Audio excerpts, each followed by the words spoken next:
Clip number 454۔ اس clip میں آپ سورہ توبہ کی آیت نمبر 81 سے 82 تک کی تلاوت، ترجمہ، تفسیر قرآن صراط الجنان سماعت فرمائیں گے۔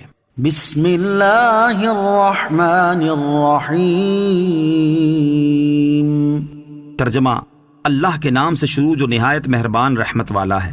فرح المخلفون بمقعدهم خلاف رسول الله وكرهوا أن يجاهدوا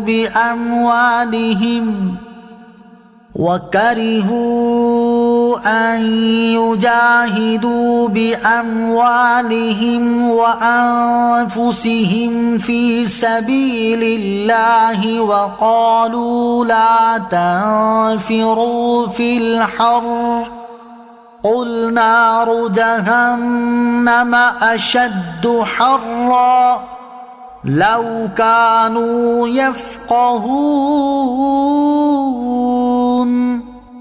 ترجمہ، پیچھے رہ جانے والے اس بات پر خوش ہوئے کہ وہ اللہ کے رسول کے پیچھے بیٹھے رہے، اور انہیں یہ بات ناپسند تھی کہ اپنے مالوں اور اپنی جانوں کے ساتھ اللہ کے راستے میں جہاد کریں، اور انہوں نے کہا اس گرمی میں نکلو، تم فرماؤ جہنم کی آگ شدید ترین گرم ہے۔ کسی طرح یہ لوگ سمجھ لیتے۔ فرح المخلفون، پیچھے رہ جانے والے خوش ہوئے۔ غزوہ تبوک میں گرمی کی شدت، سفر کی دوری، زیادہ راہ کی کمی اور جان کے خوف کی وجہ سے منافقین کی ایک بڑی تعداد جہاد میں ساتھ نہ گئی تھی، بلکہ حیلے بہانے کر کے پیچھے رہ گئی، اور یہ لوگ پیچھے رہ جانے پر بڑے خوش تھے کہ شکر ہے کہ تکلیفوں سے جان چھوٹ گئی۔ یہاں انہی لوگوں کے بارے میں فرمایا جا رہا ہے کہ غزوہ تبوک سے پیچھے رہ جانے والے اس بات پر خوش ہوئے کہ وہ اللہ عز و جل کے رسول صلی اللہ تعالی علیہ وسلم کے پیچھے بیٹھے رہے اور بہانے بنا کر غزوہ تبوک میں نہ گئے۔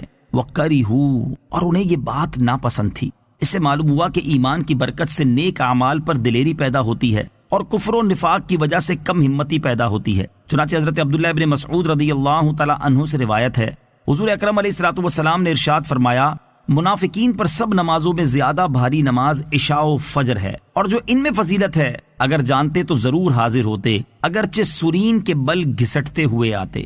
نفاق کی ایک علامت اس آیت و حدیث سے سمجھ آتا ہے کہ جس کو گناہ آسان معلوم ہوں اور نیک کام بھاری محسوس ہوں، اور اس وجہ سے وہ گناہ کرے اور نیکیاں نہ کرے، تو اس کے دل میں نفاق کی ایک علامت موجود ہے۔ اللہ عز و جل ہمیں اس سے محفوظ رکھے، آمین۔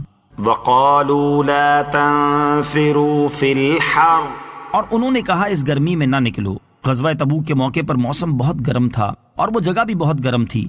وقت اور علاقے کی گرمی جمع ہو گئی تو ان لوگوں نے ایک دوسرے سے یہ کہا اس گرمی میں نہ نکلو۔ اللہ تعالیٰ نے اپنے حبیب صلی اللہ تعالی علیہ وسلم سے ارشاد فرمایا کہ اے حبیب صلی اللہ تعالی علیہ وسلم، تم فرماؤ جہنم کی آگ شدید ترین گرم ہے۔ اگر یہ جانتے تو تھوڑی دیر کی گرمی برداشت کر لیتے اور ہمیشہ کی آگ میں جلنے سے اپنے آپ کو بچا لیتے۔ حضرت ابو خیثمہ رضی اللہ تعالی عنہ کا واقعہ، یہ تو منافقین کا حال تھا۔ اب یہاں حضور پرنور علیہ الصلوۃ والسلام کے ایک سچے عاشق کا حال سنیے۔ چنانچہ واقعہ کچھ اس طرح ہے کہ حضرت ابو خیثمہ رضی اللہ تعالیٰ عنہ غزوہ تبوک میں جانے کا ارادہ نہیں رکھتے تھے، مگر ایک دن وہ شدید گرمی میں کہیں باہر سے آئے تو ان کی بیوی نے چھپڑ میں چھڑکاؤ کر رکھا تھا۔ تھوڑی دیر اس سایہ دار ٹھنڈی جگہ میں بیٹھے، لیکن پھر اچانک ان کے دل میں حضور اکرم علیہ الصلوۃ والسلام کا خیال آ گیا۔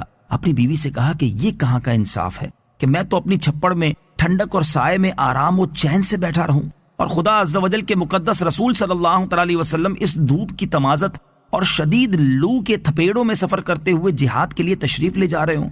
ایک دم ان پر ایسا جوش ایمانی سوار ہوا کہ توشے کے لیے کھجور لے کر ایک اونٹ پر سوار ہو گئے اور تیزی کے ساتھ سفر کرتے ہوئے روانہ ہو گئے۔ لشکر والوں نے دور سے ایک شتر سوار کو دیکھا تو حضور اکرم علیہ الصلوۃ والسلام نے فرمایا کہ ابو خیثمہ ہوں گے۔ اس طرح یہ لشکر اسلام میں پہنچ گئے۔ فَلْيَضْحَكُوا قَلِيلًا وَلْيَبْكُوا كَثِيرًا جَزَاءً بِمَا كَانُوا يَكْسِبُونَ۔ ترجمہ، تو انہیں چاہیے کہ تھوڑا سا ہنس لیں اور بہت زیادہ روئیں، یہ ان کے اعمال کا بدلہ ہے۔ فَلْيَضْحَكُوا قَلِيلًا، تو انہیں چاہیے کہ تھوڑا سا ہنس لیں۔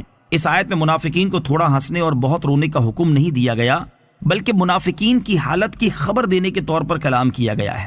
آیت کا معنی یہ ہے کہ منافقین اگرچہ اپنی ساری زندگی ہنسیں اور خوشیاں منائیں یہ کم ہے، کیونکہ دنیا اپنی درازی کے باوجود قلیل ہے، اور آخرت میں ان کا غم اور رونا بہت زیادہ ہوگا، کیونکہ آخرت کی سزا ہمیشہ کے لیے ہوگی، کبھی ختم نہ ہوگی، اور ختم ہو جانے والی چیز نہ ختم ہونے والی کے مقابلے میں تھوڑی ہی ہے۔ تفسیر خازن میں ہے کہ دنیا میں خوش ہونا اور ہنسنا چاہے کتنی ہی دراز مدت کے لیے ہو، مگر وہ آخرت کے رونے کے مقابل تھوڑا ہے، کیونکہ دنیا فانی ہے اور آخرت دائم اور باقی ہے۔ آخرت کا رونا دنیا میں ہنسنے اور خبیث عمل کرنے کا